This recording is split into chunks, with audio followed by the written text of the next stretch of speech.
आज की इस वीडियो में हम साहित्यिक स्रोत के अंतर्गत ब्राह्मण साहित्य का अध्ययन करेंगे। अगले हम दूसरे पॉइंट की तरफ बढ़ते हैं। साहित्यिक स्रोत। साहित्यिक स्रोत के बारे में अध्ययन करते हैं। साहित्यिक स्रोत को हमने 3 भागों में बांटा था। एक धार्मिक, धर्मेतर और वंशावलियाँ। अभी हम बात करते हैं धार्मिक की, और धार्मिक में सबसे पहले हम बात करेंगे किसकी? ब्राह्मण साहित्य की। ब्राह्मण जो साहित्य है उसके जो सबसे प्राचीन जो ग्रंथ हैं, सबसे प्राचीन वो कौन से हैं? वेद। और इनसे हमें संपूर्ण जो आर्य सभ्यता है उसके बारे में जानकारी, आर्य सभ्यता और संस्कृति के बारे में हमें जानकारी किन से मिल जाती है? वेदों से हमें जानकारी मिल जाती है। तो अगर हम वेदों को देखें तो वेद मुख्य रूप से कितने हैं जी? 4 हैं। जैसे एक नंबर है ऋग्वेद, यजुर्वेद, सामवेद और अथर्ववेद। जो ऋग्वेद है ये क्या है? सबसे प्राचीन है। सबसे जो प्राचीन है वेद है वो कौन सा है? ऋग्वेद है। और जो यजुर्वेद है ये किससे संबंधित है? यज्ञों से संबंधित है।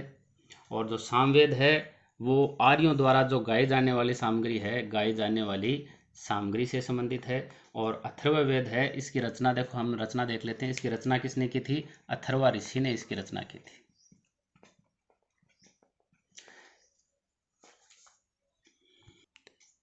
ऋग्वेद की हम बात करें तो ऋग्वेद का जो रचना काल है वो 1500 से लेकर 1000 BC तक था, यानी ईसा पूर्व तक इसका रचना काल था। और ये है मानव जाति का प्रथम ग्रंथ था। मानव जाति का प्रथम ग्रंथ कौन सा था? ऋग्वेद था। अगर हम इसके अर्थ की बात करें, जैसे ऋग, ऋग प्लस वेद, यानी ऋग का मतलब क्या है? छंदों और चरणों से युक्त। छंदों और चरणों से युक्त मंत्र को क्या कहते हैं? ऋग कहते हैं। और ऐसा ज्ञान जो ऋचाओं में बध हो, ऐसा ज्ञान जो ऋचाओं में बध हो, वो क्या कहलाता है? ऋग्वेद कहलाता है। और एक है होत्र। होत्र क्या होता था कि यज्ञों के अवसर पर, जो यज्ञों होते थे, यज्ञों के अवसर पर जो मंत्रों का उच्चारण करने वाले ऋषि होते थे उसे क्या कहा जाता था? ऋग्वेद में होत्र ऋषि कहा जाता था। और जो ये वेद है इसके ब्राह्मण जो ग्रंथ हैं, ऋग्वेद के ब्राह्मण ग्रंथों की हम बात करते हैं कि इसके ब्राह्मण ग्रंथ कौन से हैं। इसके बारे में आगे चर्चा करेंगे कि ब्राह्मण ग्रंथ क्या होते हैं। ब्राह्मण ग्रंथ हैं वो हैं इसके ऐत्रेय और कौशिकी। यानी कौशिकी जो है उसे संखायन भी कहा जाता है। और इसका एक उपवेद भी है, ऋग्वेद का उपवेद भी है, और वो क्या है? आयुर्वेद। और धन्वंतरी ने खोजा था इसे। अब हम बात करते हैं यजुर्वेद की। यानी जैसे पहले देख चुके हम, जैसे कि यज्ञ जो हैं इसके अंदर, जो यज्ञ हैं उसके नियम और विधि विधानों का इसके अंदर उल्लेख है। यज्ञों के नियम और विधि विधानों का उल्लेख किस में देखने को मिलता है? यजुर्वेद के अंदर देखने को मिलता है। और यहाँ जो होत्र ऋषि है, यानी यज्ञों के अवसर पर मंत्रों को उच्चारित करने वाला ऋषि यहाँ पर कौन है? होत्र। और यहाँ पर ये कौन हो जाता है? अथर्वु। यानी मंत्रों को उच्चारित करने वाला जो पुरोहित होता है, जो ऋषि होता है, उसे क्या कहा जाता है? यजुर्वेद के अंतर्गत अथर्वु कहा जाता है। और इसके अंदर अगर हम बात करें तो 2 भाग हैं, इसके 2 भाग हो जाते हैं। एक शुक्ल यजुर्वेद और दूसरा कृष्ण यजुर्वेद। जो शुक्ल यजुर्वेद है इसे वार्ष्णेय संहिता भी कहा जाता है। वार्ष्णेय संहिता किसे कहा जाता है? शुक्ल यजुर्वेद को कहा जाता है। और ये वास्तविक यजुर्वेद भी यही है। वास्तविक यजुर्वेद भी कौन सा है? शुक्ल यजुर्वेद ही है। और अगर हम इसके ब्राह्मण ग्रंथों की बात करें यजुर्वेद के, तो ब्राह्मण ग्रंथ हैं इसका एक शतपथ और दूसरा है तैत्तिरीय। ये ब्राह्मण ग्रंथ हैं किसके? यजुर्वेद के। और जो शतपथ है इसे रचा था शांडिल्य ने। शांडिल्य ने शतपथ को रचा था और ये किससे संबंधित है? शुक्ल यजुर्वेद से संबंधित है। और ये सबसे बड़ा ब्राह्मण ग्रंथ है। सबसे बड़ा ब्राह्मण ग्रंथ कौन सा है? ब्राह्मण ग्रंथ है कौन सा? शतपथ। और तैत्तिरीय है वो किससे संबंधित है? कौन सी शाखा से? कृष्ण यजुर्वेद से संबंधित है। अगर हम इसके उपवेद की बात करें, इसका उपवेद है वो कौन सा है? धनुर्वेद। और किसने रचा इसको? विश्वामित्र ने। विश्वामित्र ने इसका उपवेद बताया कौन सा? धनुर्वेद। अगले हम तीसरे वेद की बात करें, तीसरा वेद कौन सा है? सामवेद। और सामवेद, जैसे साम जो है, साम का अर्थ क्या होता है? गान। साम का अर्थ क्या होता है? गान होता है। और इसके अंदर कुल 1801 मंत्र हैं। उसके अंदर से जो 75 हैं वो ही मौलिक हैं, यानी 75 नए हैं। बाकी के सभी किससे लिए गए हैं? ऋग्वेद से लिए गए हैं। और इसके अंदर यज्ञों के अवसरों पर गाए जाने वाले मंत्रों, यानी गाए जाने वाले मंत्रों का समूह है किसके अंतर्गत? सामवेद के अंदर। और इसे भारतीय संगीत का मूल आधार भी कहा जाता है। भारतीय संगीत का मूल आधार कौन सा वेद है? तो कौन सा वेद है भारतीय संगीत का मूल आधार? है सामवेद है। और इसमें जो मुख्यतः जो श्लोक हैं, मंत्र हैं, वो किसके हैं? सूर्य की स्तुति के मंत्र हैं। किसके अंतर्गत है? सामवेद में मुख्यतः सूर्य की स्तुति के मंत्र हैं। और इसके उपनिषद भी हैं। दो मुख्य उपनिषद हैं इसके जो प्रमुख हैं, एक छांदोग्य है और एक जमनी। ये किसके उपनिषद हैं? सामवेद के। और जो मुख्य इसका ब्राह्मण ग्रंथ है, ब्राह्मण ग्रंथ किसका? सामवेद का। वो कौन सा है? पंचविश, या इसे तांडे ब्राह्मण भी कहा जाता है। पंचविश को क्या कहा जाता है? तांडे ब्राह्मण भी कहा जाता है। और इसका उपवेद कौन सा है? उपवेद है इसका गंधर्व वेद। और किसने बताया? भरत मुनि ने। भरत मुनि ने इसके गंधर्व वेद की खोज या रचना की थी। अगर हम बात करें चौथे वेद की, तो चौथा वेद है अथर्ववेद। जैसा हम पहले देख चुके हैं कि इसकी रचना किसने की थी? अथर्व ऋषि ने। और ये सबसे अंत में रचा गया। सबसे अंत में जो रचा गया वेद है वो कौन सा है? अथर्ववेद है। और ये जिस प्रकार जो सामवेद है वो भारतीय संगीत का मूल आधार है, वैसे ही अथर्ववेद किसका मूल आधार है? भारतीय चिकित्सा का। भारतीय चिकित्सा, यानी इसका भारतीय चिकित्सा का उदय किससे हुआ जी? अथर्ववेद से हुआ था। और ये जो वेद है इसके अंदर क्या है? देखो, एक हमें इसके अंदर ब्रह्म ज्ञान, धर्म, समाज निष्ठा, औषधि प्रयोग, हमें क्या क्या इसके अंदर देखने को मिलता है? तो औषधि प्रयोग है, रोग निवारण, मंत्र, जादू टोने आदि विषय की जानकारी हमें इससे मिलती है। ये जो अथर्ववेद है इसके अंदर 731 सूक्त हैं। कितने सूक्त हैं? 731 सूक्त हैं। और 20 इसके अंदर अध्याय हैं। और 6000 इसके अंदर क्या हैं? मंत्र हैं। और ब्रह्म जो है, यानी जो ऋग्वेद है, इसका जो यज्ञों के अवसर पर उच्चारित करने वाले जो ऋषि हैं उसे होत्र कहा जाता था। और जो यजुर्वेद है उसे अथर्वयु, और जो सामवेद है उसे क्या कहा जाता था? उद्गाता। नहीं लिखा गया इसके अंदर। जो सामवेद है उसके मंत्रों को गाने वाले को क्या कहा जाता था? उद्गाता। यानी मंत्रों को गाने वाले जो होता था उसे उद्गाता कहा जाता था। और यहाँ ये कौन होता था? ब्रह्म, यानी जो यज्ञ है उसका जो निरीक्षण करता है उसे क्या कहा जाता था? निरीक्षण करता, उसे ब्रह्म कहा जाता था। और उसका एकमात्र ब्राह्मण ग्रंथ है, एक ही ब्राह्मण ग्रंथ है इसका, ब्राह्मण ग्रंथ है। और वो कौन सा है? गोपथ है। और जो इसके उपनिषद हैं, अगर इसके उपनिषदों की बात करें तो मुख्य मुख्य हैं, जैसे मुंडको उपनिषद है वो इसी का है, और पर्सन जो उपनिषद है यानी प्रश्नोपनिषद वो, और मांडुक्य उपनिषद। और इसका जो उपवेद है अथर्ववेद का उपवेद कौन सा है? शिल्पवेद। और इसकी रचना किसने की थी? विश्वकर्मा ने इसकी रचना की थी।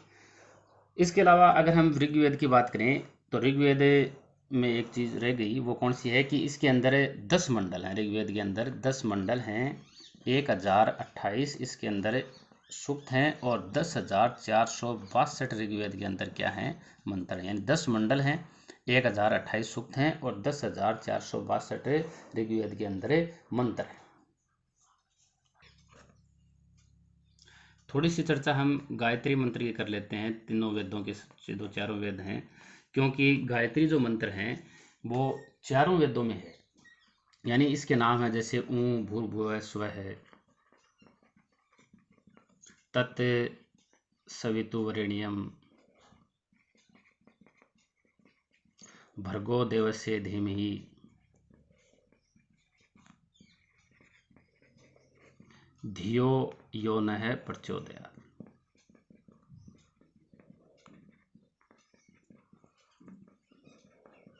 यानी जो ओम भूर्भुवः स्वः है, एक पहले इससे पहले हम चर्चा कर लेते हैं कि इसके रचयिता जो गायत्री मंत्र हैं इसके रचयिता कौन थे। तो इसके रचयिता थे ऋषि विश्वामित्र।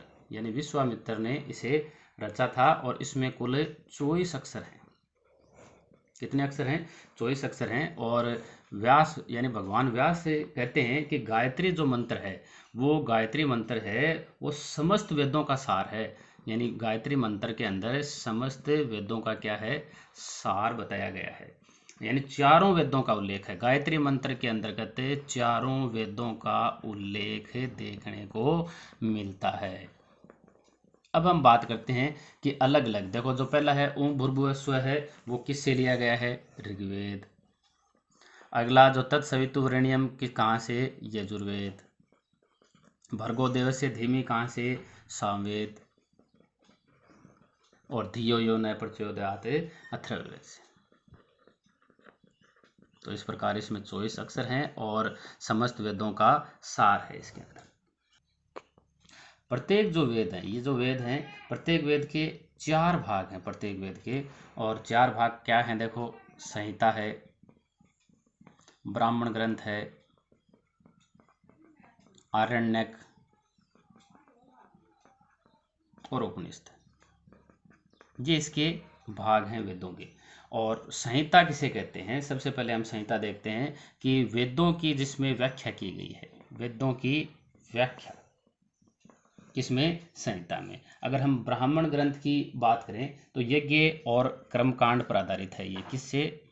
यज्ञ और कर्मकांड पर क्या आधारित है? ब्राह्मण ग्रंथ है। और आरण्यकों की हम चर्चा करें शॉर्ट रूप में, हम विस्तृत भी इनकी चर्चा करेंगे अभी। आरण्यक हैं वो ऋषियों द्वारा कहाँ इनकी रचना हुई? वनों में। किसने रचा? ऋषियों ने। ऋषियों द्वारा वनों में रचना के कारण इसका नाम क्या पड़ा? आरण्यक पड़ा। और इसमें कौन से विषय हैं? दार्शनिक विषय हैं। किसके अंतर्गत है?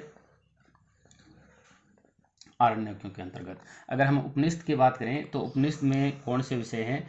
हमें इसके अंदर गूढ़ विषय एवं नैतिक नियमों की जानकारी मिलती है। गूढ़ विषय और नैतिक नियमों की जानकारी हमें किन से मिलती है? उपनिषदों से मिलती है। इसके अलावा आगे हम बात करें वेदांगों की, तो वेदांगों से पहले इनको हम दोबारा देखते हैं। सबसे पहले हम देखते हैं ब्राह्मण ग्रंथ। ब्राह्मण ग्रंथ क्या है?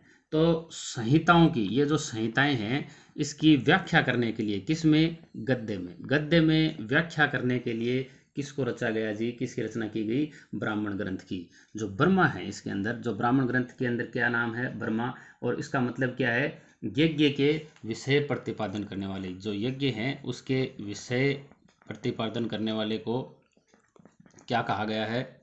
ब्रह्मा कहा गया है। प्रतिपादन करने वाले ग्रंथ को ब्रह्मा कहा गया है। और प्राचीन इतिहास के वैदिक साहित्य में यानी इसका जो ब्राह्मण ग्रंथ है एक शतपथ,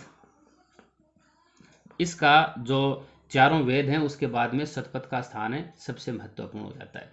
दूसरी हम बात करते हैं आरण्यकी की।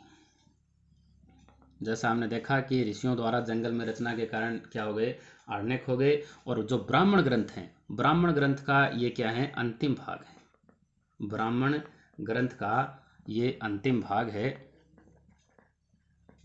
जिसके अंदर कौन से विषय हैं, जैसे दार्शनिक विषय हैं, दार्शनिक के साथ में रहस्यात्मक विषयों की भी ये जानकारी देते हैं। जंगल में पढ़े जाने के कारण आरण्यक ये हैं। और उपलब्ध जो आरण्यक हैं वो मुख्य रूप से 7 हैं, जैसे ऐत्रेय है, संखायन, तैत्रेय, मैत्रायणी, माध्यन्दिन, वृहदारण्यक, तलवकार और छांदोग्य। ये मुख्य रूप से 7 आरण्यक हैं। इसके बाद में तीसरे नंबर पर हम देखते हैं उपनिषद को। उपनिषद यानी जैसे 2 शब्दों से मिलकर बना है, एक है उप और दूसरा इसके अंदर क्या है, निषिद्ध। उप का मतलब है समीप और निषिद्ध का मतलब है बैठना। यानी जिस रहस्य का ज्ञान, जो भी रहस्य है उसका ज्ञान गुरु के समीप बैठ कर लिया जाता है, उसे क्या कहा जाता है, उपनिषद कहा जाता है। और ये आरण्यकों के पूरक हैं। आगे से आगे कड़ी जुड़ रही है, ये किसके पूरक हैं, आरण्यकों के पूरक हैं। और वैदिक साहित्य के जो उपनिषद हैं, उपनिषदों की हम चर्चा कर रहे हैं, वैदिक साहित्य के ये अंतिम भाग हैं। अंतिम है ना, इसके बाद में देखो कुछ नहीं है। वैदिक साहित्य के अंतिम भाग होने के कारण इसे क्या कहा जाता है, वेदांत भी कहा जाता है। किनको कहा जाता है वेदांत, उपनिषद को। इसके अलावा अगर हम बात करें, जैसे मुख्य मुख्य उपनिषद की हम बात करें, जैसे भारत का राष्ट्रीय वाक्य है। भारत का राष्ट्रीय वाक्य कौन सा है, भारत का राष्ट्रीय वाक्य सत्यमेव जयते है। सत्यमेव जयते, ये किससे लिया गया है, मुंडको उपनिषद से लिया गया है। मुंडको उपनिषद से भारत का राष्ट्रीय वाक्य है, भारत का, वो किससे लिया गया है, मुंडको उपनिषद से लिया गया है। और जो मुख्य हैं जैसे उपनिषद हैं, उसमें इस, केन, कठ, प्रश्न, मुंडक, मांडुक्य, तैत्तिरीय, ऐत्रेय, छांदोग्य, कौशितकी, वृहदारण्यक, श्वेताश्वर। तो इस प्रकार से मुख्य हैं उपनिषद। जो उपनिषद हैं उनकी कुल संख्या है 108 कुल संख्या। और इसमें से जो प्रमाणिक हैं वो कितने हैं, 12 हैं। इसमें हम बात करते हैं मुख्य मुख्य की। एक बार वृहदारण्यक उपनिषद जो है ये सबसे बड़ा है, यानी सबसे विशाल कोई उपनिषद है तो वो कौन सा है, वृहदारण्यक है। और इसके अंदर किसका उल्लेख है, एक तो इसके जो प्रवक्ता हैं वृहदारण्यक के, इसके प्रवक्ता कौन है, याज्ञवल्क्य हैं। वृहदारण्यक जो उपनिषद है उसके प्रवक्ता कौन है, याज्ञवल्क्य हैं। और ऊ शब्द का जो ऊ है उसका सबसे प्रथम उल्लेख हमें किस में देखने को मिलता है, वृहदारण्यक उपनिषद में देखने को मिलता है। और इसके अंदर क्या है, एक तो जनक और जो याज्ञवल्क्य हैं जिसने इसको रचा था, जनक और याज्ञवल्क्य का कथानक है इसके अंदर, विदेह के राजा जो जनक हैं, और दूसरे याज्ञवल्क्य और गार्गी संहिता, यानी दोनों के अंदर शास्त्रार्थ जो चला था गार्गी और याज्ञवल्क्य में, तो ये भी इसके अंदर देखने को मिलता है। किसके अंदर, वृहदारण्यक के अंदर। अगला जो उपनिषद है मांडुक्य यानी वृहदारण्यक के बारे में देख लिया था हमने, दूसरे मांडुक्य के बारे में देखते हैं। ये सबसे छोटा है, सबसे छोटा जो उपनिषद है वो कौन सा है, मांडुक्य है। और इसमें केवल 12 ही वाक्य हैं, इसके बाद में हम बात करते हैं कठ की, यानी कि जो कठ उपनिषद है। कठ जो उपनिषद है, इसमें यम जो है मृत्यु का देवता, यम और नचिकेता, यानी यम ने नचिकेता को जो ब्रह्म विद्या का उपदेश दिया था वो है इसके अंदर। ब्रह्म विद्या उपदेश किसने दिया था? यम ने। किसको? नचिकेता को। वो किस में है? कठोपनिषद में है। और मृत्यु की चर्चा सबसे पहले इसी में की गई है। मृत्यु की चर्चा सबसे पहले कौन से उपनिषद में देखने को मिलती है? कठोपनिषद में देखने को मिलती है। अगली हम बात करते हैं इस उपनिषद की, और इसके अंदर सबसे पहले, जैसे इससे संबंधित है, यानी ईश्वर की व्याख्या सबसे पहले किसके अंदर मिलती है? इस उपनिषद में। और इसी में सबसे पहले गीता का जो निष्काम सिद्धांत है उसका भी सबसे पहले उल्लेख हमें किसके अंदर देखने को मिलता है? इस उपनिषद के अंतर्गत। और अगला है कर्मण्येव कर्माणि,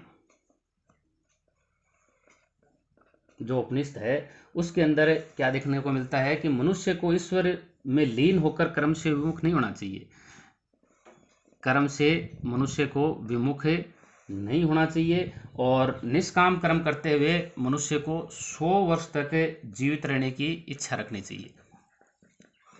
जीवित रखने की इच्छा रहनी चाहिए, यानी ईश्वर में लीन होना चाहिए लेकिन कर्म से नहीं विमुख होना चाहिए, और निष्काम रहते हुए 100 वर्ष की जीवित रहने की इच्छा उसे रखनी चाहिए। अगला है श्वेताश्वर। श्वेताश्वर उपनिषद के बारे में हम देखते हैं कि इसके अंदर सबसे पहले, यानी शिव जी या शिव जी के बारे में सबसे पहले, और भक्ति की अवधारणा, भक्ति की अवधारणा हमें सबसे पहले किसके अंदर देखने को मिलती है? श्वेताश्वर उपनिषद में। और शिव जी का उल्लेख भी हमें इसी के अंतर्गत देखने को मिलता है। अगला है छांदोग्य जो उपनिषद है, उसके अंदर सबसे पहले हमें देव की पुत्र कृष्ण का उल्लेख हमें सबसे पहले कब देखने को मिलता है? छांदोग्य उपनिषद में।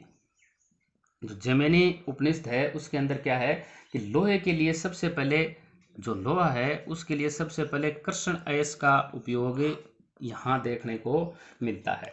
इसके अलावा अगर हम बात करें मैत्रायणी की, मैत्रायणी उपनिषद, इसमें सबसे पहले त्रिमूर्ति का उल्लेख है, और चारों आश्रमों का सबसे पहले उपनिषद जो मिलता है वो चारों आश्रमों का उल्लेख, वैसे कौन से में? जाबालोपनिषद में भी हमें सबसे पहले चारों आश्रमों का उल्लेख देखने को मिलता है। कौशितिकी, यानी ये क्या है? कौशितिकी ऋग्वेद का ब्राह्मण ग्रंथ है, और उसी का यहाँ भी सार इसके अंदर, यानी उसी का अंश है। इसके अलावा है मुंडकोपनिषद, उसके बारे में हम चर्चा कर चुके हैं पहले कि जो भारत का जो राष्ट्रीय आदर्श वाक्य है सत्यमेव जयते, वो इसी के अंदर यहाँ से लिया गया है। और जो 12वां जो मुख्य प्रमाणिक हैं उनके बारे में अपन देख रहे हैं, उसके अंदर है ऐत्रेय, यानी ब्रह्म जो विद्या है वो प्रधान उपनिषद, यानी ब्रह्म विद्या प्रधान उपनिषद कौन सा है? ऐत्रेय। ब्राह्मण साहित्य के अंतर्गत ही हम बात करते हैं अब वेदांग की। वेदांगों की संख्या कुल कितनी है? 6 है। 6 भाग हैं इसके, जिसमें शिक्षा, कल्प, व्याकरण, निरुक्त, छंद और ज्योतिष। ये कितने वेदांग हैं? 6 वेदांग हैं। और इनकी बारे में, यानी इन्हें इसकी रचना क्यों की गई? तो जो वैदिक साहित्य है उसको ठीक से समझने के लिए, वैदिक साहित्य को समझने के लिए किसकी रचना की गई? वेदांगों की रचना की गई।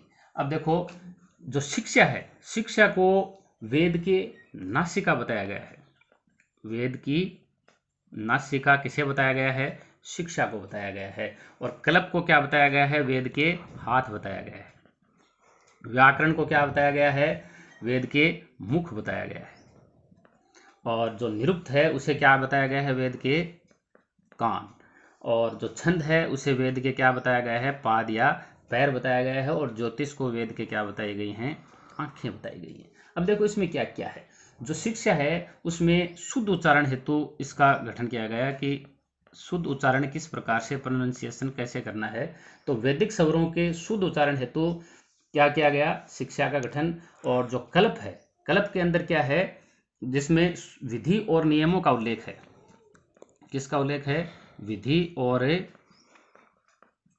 नियम का उल्लेख हमें किसके अंदर देखने को मिलता है, सूत्र के अंदर। और इसकी 3 शाखाएं हैं, 3 शाखाएं हैं। स्रोत सूत्र चर्चा करेंगे आगे हम इसके बारे में, ग्रह सूत्र और धर्म सूत्र, ये 3 सूत्र हैं, यानी 3 शाखाएं हैं इसकी। और व्याकरण है, व्याकरण के अंदर जैसे हम व्याकरण में जो भी पढ़ते हैं वो यहाँ भी है, यानी यहाँ पर जो नाम हैं, धातु हैं, उनकी रचना। और व्याकरण में हम क्या देखते हैं, जैसे उपसर्ग है, प्रत्यय, इनका प्रयोग, और इनके अलावा समास, संधि, इनके नियम भी किसके अंदर देखने को मिलते हैं, व्याकरण के अंतर्गत देखने को मिलते हैं। निरुक्त की बात करें कि शब्दों का अर्थ ही क्यों होता है, शब्दों का अर्थ क्यों होता है, ये किसके अंतर्गत है, निरुक्त के अंदर। और निरुक्त की रचना किसने की थी, यास्क ने की थी। यास्क ने किसकी रचना की थी, निरुक्त की रचना की थी। यानी शब्दों की व्युत्पत्ति के बारे में, शब्दों की व्युत्पत्ति के बारे में जानकारी कौन देता है, निरुक्त देता है। और अगर हम छंद की बात करें, छंद में जैसे गायत्री, तिष्टुप, जगती, व्रति, इनका वैदिक साहित्य में इन छंदों का प्रयोग हुआ था। और ज्योतिष का मतलब ज्योतिष शास्त्र का विकास। तो इस प्रकार से वैदिक साहित्य को समझने के लिए किसकी रचना की गई, वेदांगों की रचना की गई।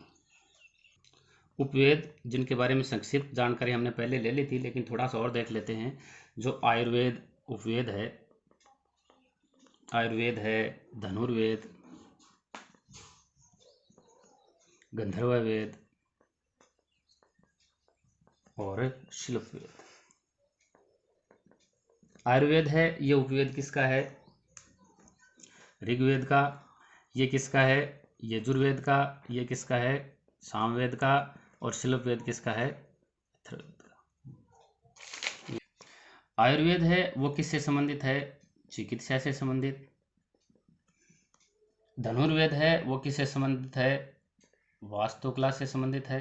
गंधर्व वेद है वो किससे संबंधित है, संगीत से। और शिल्प वेद है, ये किसकी जानकारी देता है, सैन्य विज्ञान की जानकारी देता है। इसके बाद में हम अगली चर्चा करते हैं स्मृति ग्रंथों की।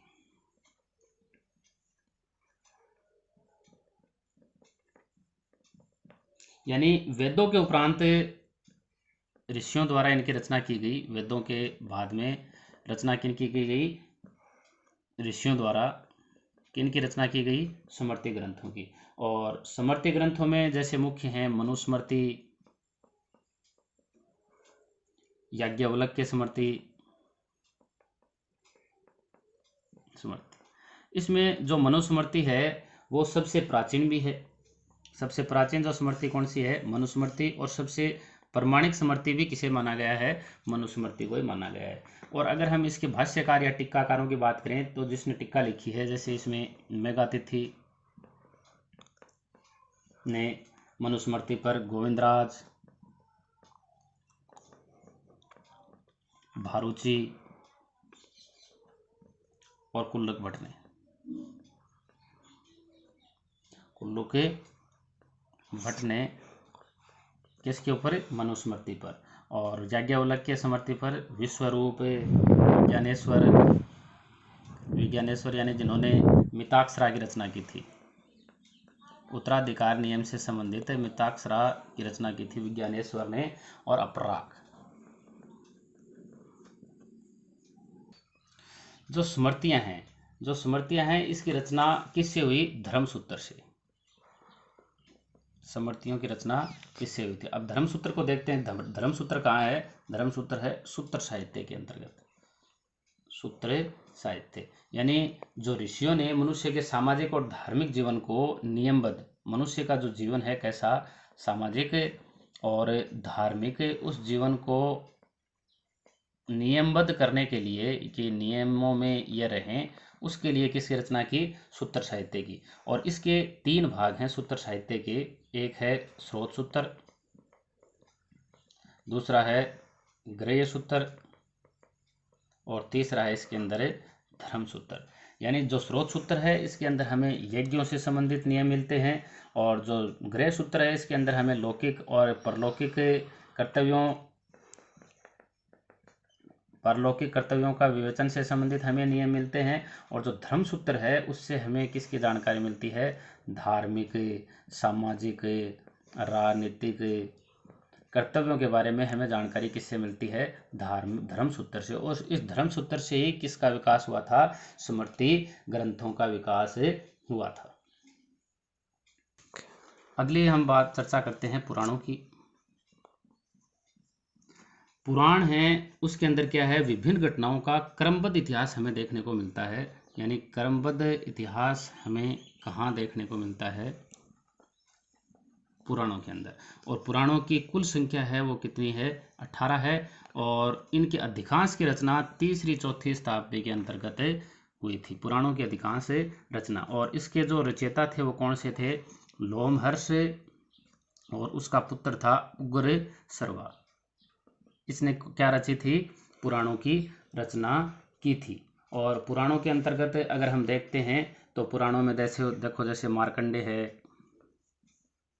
ब्रह्मांड, वायु, विष्णु, भागवत, मत्स्य, ये पुराणे देखने को मिलते हैं। इससे हमें भारतीय जो सांस्कृतिक इतिहास की हमें जानकारी मिलती है। सांस्कृतिक इतिहास की जानकारी हमें किससे मिलती है? पुराणों से। और सबसे प्राचीन जो पुराण है इसके अंदर, सबसे प्राचीन पुराण कौन सी है? मत्स्य पुराण। जो मत्स्य पुराण है वो क्या है? सबसे प्राचीन पुराण है। और इन जो पुराण हैं, इन पुराणों के 5 विषय हैं मुख्य रूप से। विषय इनके 5 हैं। जैसे सर्ग विषय कौन से हैं? सर्ग, प्रतिसर्ग, मनवंतर, वंश और वंशानुचरित। ये 5 विषय हैं किसके? पुराणों के। और इसमें जो मत्स्य पुराण है, मत्स्य पुराण में हमें किसकी जानकारी मिलती है? जो सातवाहन वंश, मुख्य रूप से सातवाहन वंश और शुंग वंश की, यानी जो अंदर का सातवाहन वंश है, और इसकी जानकारी हमें किस में मिलती है? मत्स्य पुराण में देखने को मिलती है। और जो विष्णु पुराण है, विष्णु पुराण में किसकी जानकारी मिलती है? विष्णु पुराण के अंतर्गत मौर्य वंश की। मौर्य वंश की जानकारी किस में देखने को मिलती है? विष्णु पुराण में। और वायु पुराण में गुप्त वंश की जानकारी देखने को मिलती है। मुख्य रूप से ये इसके लिए हैं, गुप्त वंश की वायु पुराण में, मौर्य वंश की विष्णु पुराण में, सातवाहन वंश और शुंग वंश की मत्स्य पुराणों के अंतर्गत। और पुराणों में हमें वंशावलियां भी देखने को मिलती हैं जो सबसे प्राचीन है। और पुराणों के उपपुराण भी हैं। और उन उपपुराणों की संख्या कितनी है? 29 है। थोड़ी सी चर्चा हम चलो बाद में करेंगे। महाकाव्य काल। महाकाव्य काल की हम बात करें तो महाकाव्य कौन से हुए? रामायण और महाभारत, इनको महाकाव्य कहा जाता है। और इसके अंतर्गत ये बताया गया है कि जो राजा का पद है, राजा का पद क्या था जी? वंशानुगत था। और इसके अंतर्गत दैविक सिद्धांत की झलक हमें देखने को मिलती है राजा के अंदर, दैविक सिद्धांत की। और राजा वो निरंकुश नहीं हुआ करता था, निरंकुश राजा नहीं होता। शारीरिक दोष अगर नहीं हो तो बड़े पुत्र को ही उत्तराधिकारी बनाया जाता था, और शारीरिक दोष होने पर बड़े पुत्र को उत्तराधिकार से वंचित भी किया जा सकता था। और राजा की सहायता के लिए मंत्री परिषद भी होती थी। इस समय राजा की सहायता के लिए क्या होती थी? मंत्री परिषद भी होती थी। और मंत्री परिषद के उस समय कितने भी विभाग हों, लेकिन मौर्यों के समय ये विभाग कितने थे? 18 विभाग थे। और कुछ गणराज्यों का उल्लेख भी हमें इसके अंतर्गत देखने को मिलता है काव्य काल के अंतर्गत। जैसे अंधक, वर्षणी, कुकर, भोज, ये गणराज्य हमें देखने को मिलते हैं। अब थोड़ी सी चर्चा हम रामायण महाभारत की कर लेते हैं। जो महाभारत है, इसकी रचना चौथी ईसा पूर्व से यानी चौथी 4 BC से 4 AD तक, यानी चौथी शताब्दी ईस्वी तक इसकी रचना हुई थी। और इसकी रचना किसने की थी? वेदव्यास ने। वेदव्यास ने किसकी रचना की? महाभारत की। और ये 18 पर्वों में विभाजित है।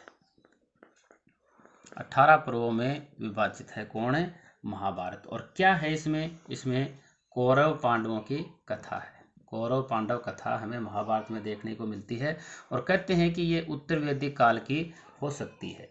और पहले अगर हम बात करें तो सबसे पहले इसके अंदर 8800 श्लोक थे। सबसे पहले जब इसकी रचना की गई तो उस समय इसके अंदर कितने श्लोक थे? 8800 श्लोक थे। और उस समय इसे जय संहिता कहा गया। उस समय इसका नाम क्या दिया गया? जय संहिता। और फिर इसके अंदर 24,000 श्लोक हो गए। और चूंकि इसके अंदर प्राचीन जो वैदिक भरत है उसके वंशजों की कथा थी, इसलिए इस समय जो जैसे 24,000 हो जाते हैं इसका नाम क्या हो जाता है? भारत हो जाता है। और अंत में इसके अंदर 1,00,000 श्लोक हो गए। और 1,00,000 श्लोक होने पर इसका नाम क्या हो गया? सतसाहस्त्री संहिता इसका नाम रखा गया। सतसाहस्त्री संहिता, या फिर क्या कहा गया इसे? महाभारत। और महाभारत की अगर हम बात करें, सबसे पहले अगर महाभारत का कहीं जिक्र देखने को मिलता है तो वो किस में मिलता है? आश्वलायन ग्रह सूत्र में। आश्वलायन ग्रह सूत्र में हमें सबसे पहले महाभारत का उल्लेख देखने को मिलता है। सबसे पहला उल्लेख महाभारत का कहाँ देखने को मिलता है? आश्वलायन ग्रह सूत्र के अंदर। बात करते हैं हम रामायण की। रामायण की रचना कब की गई? 5वीं शताब्दी ईसा पूर्व में, यानी 5वीं BC के अंदर इसकी रचना हुई थी। और इसके रचयिता कौन थे? महर्षि वाल्मीकि। महर्षि वाल्मीकि। और इसमें मुख्यतः स्टार्टिंग में कितने श्लोक थे? 6,000 श्लोक थे। और फिर कालांतर में ये श्लोक कितने हो गए? अंततः ये श्लोक यानी अंतिम रूप से कितने हो गए? 24,000 श्लोक। साहित्यिक स्रोतों का शेष अध्ययन अगले भाग में।